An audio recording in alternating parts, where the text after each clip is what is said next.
자, 오늘은 성형외과의 대표적 수술이라고 할 수 있는 쌍꺼풀 수술에 대해서 말씀드리겠습니다. 누구나 쌍꺼풀 수술은 할 수 있지만 사실 이 쌍꺼풀 수술이 성형외과 의사에게는 어떻게 보면 아주 쉬울 수도 있지만 가장 까다롭고 또 탈도 많고 말도 많은 그런 수술 중에 하나입니다. 아주 쉽게 말하면 이 쌍꺼풀이라 하는 것은 그 위 눈꺼풀 이 피부가 뒤에 눈 뜨는 근육에 붙어야 인위적으로 붓게 만드는 그러한 수술입니다. 그런데 이 쌍꺼풀 수술에 대해서는 아주 잘못된 오해도 많고 잘못된 상식도 많고 또 틀리게 알고 있는 사실들이 많습니다. 눈이 작은 경우에는 눈이 좀 더 크고 또렷하게 보이게 하고 또 인상이 날카로운 경우에도 속쌍꺼풀만 있더라도 아주 선하고 부드러운 이미지로 바뀌게 합니다. 가장 많이 하는 오해 중에 하나가 우리가 쌍꺼풀 수술 중에 흔히 말하는 매몰법, 즉 째지 않고 찝는 수술로 하면은 안 째니까 아주 자연스럽고, 째고 하는 절개법은 째니까 피도 많이 나고 부자연스러울 것이라는 오해를 많이 하시는데 그게 가장 잘못된 오해 중에 하나입니다. 제가 20년 동안 하면서 다른 병원에서 온 환자 중에 매몰법을 했는데도 불구하고 1년 동안 붓기가 빠진 것 같아 부자연스럽다 이런 경우를 많이 봅니다. 그것은 왜냐하면 쌍꺼풀이 생기려면 피부와 뒤에 눈 뜨는 근육 사이에 방해하는 조직이 없어야 됩니다.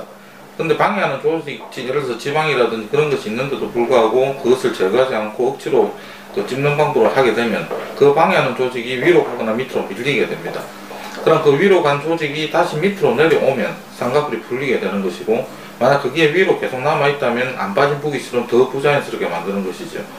그래서 만약에 그런 경우에는 적절히 지방과 방해되는 조직을 제거를 해주고 붙여줘야만이 더욱더 자연스러운 쌍꺼풀이 되는 것입니다.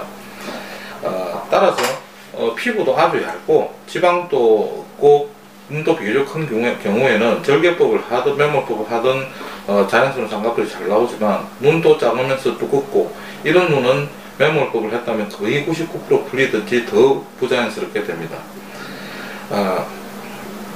절개를 한다고 해서 흉터가 크게 남는 법은 거의 없고, 제가 20년 동안 해오면서 저한테 받은 쌍꺼풀 환자 중 뭐 다른 불만은 있을 수 있겠습니다만서도 부자연스럽다든지 흉터가 크게 보인다든지 그런 경우는 단 한 번도 없었습니다.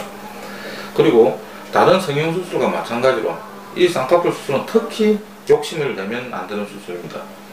특히 눈의 경우는 재수술을 많이 하면 할수록 그 모양을 찾기가 힘들고, 이 눈꺼풀 부위는 얇기 때문에 그 흉터라든지 그런 굳은 살이 많이 생기면 더더욱 수술을 하기 힘들게 되기 때문입니다. 만약에 작고 자연스럽게 된 경우에는 다음에 만약에 본인이 원하면 크게 재수술하기는 비교적 쉽습니다. 그러나 크고 진하게 된 쌍꺼풀이 마음에 안 들어서 다시 작게 만들고자 할 때는 그 재수술도 아주 어렵고 그 결과도 비교적 좋지가 않습니다. 따라서 다른 수술도 마찬가지겠지만 특히 이 쌍꺼풀 수술만큼은 항상 모질한 듯이 해야 실패를 하지 않습니다. 제가 감히 이야기를 하자면 제가 항상 그런 식으로 수술을 해왔기 때문에 20년 동안 저는 거의 쌍꺼풀을 만들어도 그 환자가 성형외과에 설사 취직을 하더라도 그 성형외과 의사가 이 쌍꺼풀 수술을 했는지 자기 건지 모를 정도로 그렇게 자연스럽게 해왔고 또 그만큼 자신이 있습니다. 그것은 꼭 제가 잘해서가 아니라 제가 항상 말하는 무리하지 않는 성형수술을 하기 때문입니다. 감사합니다.